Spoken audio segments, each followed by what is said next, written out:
Voltamos, meus irmãos, shalom, shalom, shalom. Falamos aqui ao vivo de Lajinha, Minas, falando com os nossos cursos de teologia. Nós estamos falando da aula da matéria número 2 do segundo livro, é a chamada Introdução Bíblica 2, que vai estudar a parte dos livros históricos, chamada assim porque conta um período histórico, começando com Josué, Juízes, Ruth, Samuel, Reis, Crônicas, Esdras, Neemias e Esther. E assim fechamos. São 12 livros históricos.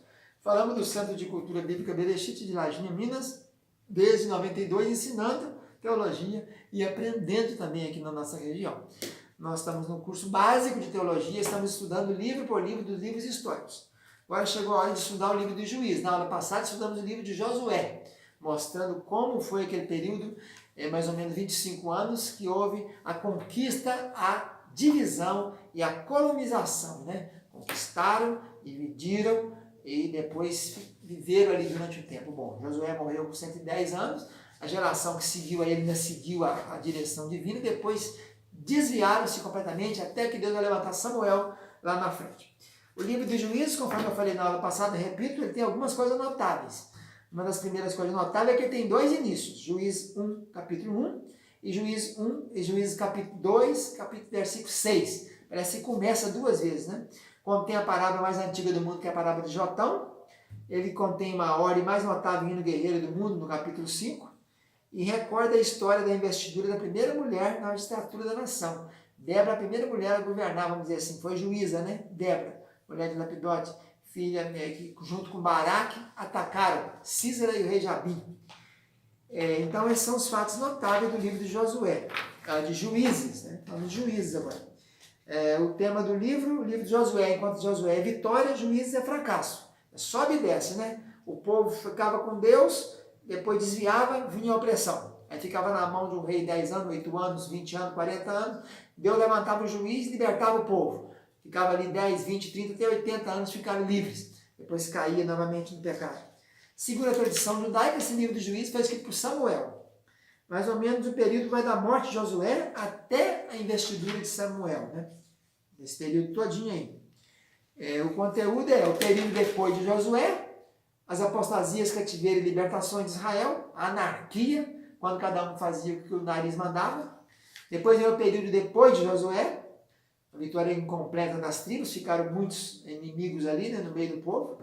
A visita do anjo, resumo dos acontecimentos. Aí tem as apostasias, cativeiro e libertações de Israel, um por um. Depois nós encontramos a anarquia. Anarquia é falta de governo, né? Democracia, tudo arcos quer dizer governar. Demo-arcos, o povo governa. Oligarcos, poucos governam, né? E vai por aí fora. Quando tem anarquia, quer dizer, não tem governo. Então, foi assim na vida religiosa, na vida moral, na vida nacional. A primeira meta do livro de Juízes nos dá um curto resumo de algumas das apostasias de Israel durante mais ou menos 450 anos que governaram os juízes.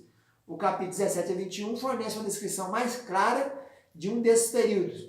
E o último versículo do livro oferece a explicação das terríveis condições que prevaleceram naquela época. Cada um fazia o que bem entendia, né? É assim que o livro fala o tempo todo. Então, o Juízes é o sétimo livro da Bíblia. Ele tem 21 capítulos, tem 618 versículos, a maioria são versículos históricos, 33 versos profecias e tem 9 apostasias. O anjo do Senhor aparece 20 vezes em Juízes, das 80 vezes do Velho Testamento, 20 vezes, um quarto é aqui. O anjo do Senhor apareceu e tal, o anjo do Senhor apareceu em Gideão, o anjo do Senhor e tal. Juízes 19, 21 está fora de ordem, né? Tem que ser logo no início do livro, vez que Finéias ainda vivia. Lembrando a história como é que funcionava, Arão passou para Nadab e Abiú, seus 4 filhos de Arão, Nadab e Abiú, Eleazar e Tamar. Nadab e Abiú morreram queimados, porque por traduzir fogo que não era fogo do holocausto, fogo do altar do holocausto lá dentro, inventaram um fogo lá, arriscaram fogo por lá mesmo, preguiça, né, e bêbados, e ficou Eleazar e Tamar. Eleazar gerou Finéias, e a linha sucessória segue por aí. E Tamar ficou assim mais de baixo, ficou mais de reserva, né? A ordem do sacerdócio ficou com Eleazar. Então a citação de Finéias no capítulo 19 e 21 dá a entender, no finalzinho do livro, não é possível que eu tenha vivido tanto, né? Se os descendentes dele viveram todos 130 anos, 137, ele fatalmente viveu por aí, 100, 120 anos. Então esse capítulo 19 e 21, ele está fora de ordem. Ele deve ser lá no início. Aí o tempo todinho fala, cada um fazia o que era bem, parecia reto aos seus olhos. Fala 4 vezes isso em Juízes. A tônica do livro é essa, cada um fazia o que bem dava na cabeça. E mais ou menos 520 anos se passa de Josué até Saul. Né? De Josué a Saul, mais ou menos 520 anos. O livro de Juízes é o período mais triste e sórdido de toda a história dos israelitas. Trata-se da idade das trevas dessa nação. Nomes importantes desse período são Gideão, Sansão, Naemi, Ruth, Boaz, Eli, Samuel. Os livros bíblicos constituintes desse estágio cobrem mais ou menos 300 anos. Em resumos, eles registram 7 apostasias cometidas pelos israelitas, 7 servidões e 7 povos pagãos e 7 livramentos. 2 linhas de análise sugeridas para resumir o estágio dos juízes. Rebelião, retribuição, arrependimento e restauração, ou pecado, servidão, súplica e salvação. É o que acontecia, né? Parece aquelas cartas do Apocalipse, que tem uma linha certinha para seguir. Se incluirmos Eli e Samuel, teremos 15 juízes ao todo, se a gente colocar esses 2 a mais. Um deles foi a mulher, chamada Débora, né? Tais juízes era mais reformador militar do que especialista em legislação. Na verdade, chamado de juízes, né? Mas eles não eram bem juízes, eles eram governadores, né? Governantes. A raiz dos problemas dos israelitas foi a morte de Josué, pois depois dela, Deus não encontrou alguém para assumir a liderança, tal como encontraram o próprio Josué, quando Moisés morreu. A afirmação daqueles dias, não havia rei em Israel, cada um fazia o que parecia direito a seus olhos, é repetida várias vezes, como eu citei agora há pouco. Então esse período é a antítese do milênio, né? Enquanto o rei Jesus governará com uma vara de ferro, aqui é o contrário, não tem ninguém reinando. O fruto dos problemas do povo israelita pode ser observado nessa própria nação. Corrupção, não fazer o que Deus ordenava fazer, ou expulsar os inimigos, e apostasia, desviar da linha de Deus, né? Fazer o que Deus ordenava não fazer. Apesar de tudo, Deus amava os israelitas. No Antigo Testamento, vocês vejam que de 80 vezes que aparece o anjo do Senhor, 20 vezes, 1/4 aparece aqui no livro deles. A parte final de Gálatas 5 prevê um excelente resumo do livro de Josué e Juízes. Pode ler lá. Trecho relativo a Josué e trecho relativo a Juízes. Mostra algumas diferenças, né? Mostra algumas coisas. Se Josué tinha vitória, Juízes é derrota. Josué é liberdade, Juízes é escravidão. Josué é fé, Juízes descrença. Progresso e declínio, obediência e desobediência. Visão celestial, Josué, ênfase no mundo. Alegria cá, tristeza no Juízes. Força de Josué, fraqueza lá. Unidade das tribos, desunião. Líder forte, nenhum líder. O ciclo do pecado e punição em Juízes é o exemplo clássico daquilo que é descrito em Oséias 8:7 e Gálatas 6:7-8. Juízes oferece 7 ilustrações de coisas ordinárias empregadas por Deus. As escolhas surpreendentes de Deus, Deus usa pequenas coisas para grandes propósitos. A gente encontra nisso, né? Por exemplo, a aguilhada de bois, né? Que foi usada lá em Juízes 3. Uma estaca que Jael matou o Císera.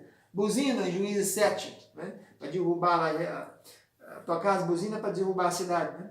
Para combater os inimigos. Cântaros, também Gideão estava com os cântaros e as buzinas. Tocha também. Pedaço de mó, foi usado para matar um deles, né? Queixada de jumento, usada por Sansão. No livro de Juízes, observamos a seguinte coisa. O primeiro nazireu registrado na história, Juízes 13, né? Fala da história do primeiro nazireu, aquele que não podia beber vinho, não podia cortar cabelo, não podia chegar perto de morto, né? É Sansão. Depois tem o nazireu Samuel e o nazireu João Batista no Novo Testamento. O homem mais forte na história está no Juízes, Sansão. Um filho sedento de sangue, Abimeleque, e um pai de coração partido, Jefité, teve que fazer o sacrifício da filha. Um mau espírito e o espírito de Deus, lá em Juízes 9 e Juízes 13. Um exército é lançado à morte para pronunciar erradamente a palavra, né? Shibolete e Sibolete, em Juízes 12. 300 homens vitoriosos e 600 homens desesperados. Conta a história dos 300 que derrubaram derrubaram um exército muito grande, né? Eram 32 mil, ficaram 10 mil, voltaram, ficaram 22 mil, voltaram, ficaram 10 e acabou ficando 300. Uma das 2 fábulas da Bíblia, aqui uma das fábulas de Jotão, né? Um novo nome para Deus, velo de lã julgada, anunciação de enigmas, caça de raposa, corte de cabelos. Tudo isso encontramos ali. Então, naqueles dias não havia rei Israel, cada um fazia o que bem entendia, que veria direito aos seus olhos. É o que tem Juízes. Então, com esses detalhes, vamos encerrando a nossa história do livro de Juízes, destacando aí esses grandes juízes que tivemos, né? Sansão, Gideão, são os principais. A primeira juíza, Débora, e a história desse tempo, resumo, é isso. Pelo que a ira do Senhor se acendeu contra eles e os deu na mão deles. Pecado, entregava Deus na mão, né? E fizeram os filhos que pareciam maus e serviram aos balaíns. E cada um fazia o que achava direito aos seus próprios olhos. Não havia liderança, era anarquia. Vamos ficando por aqui. Fiquem na paz. Tchau, tchau. Um abraço.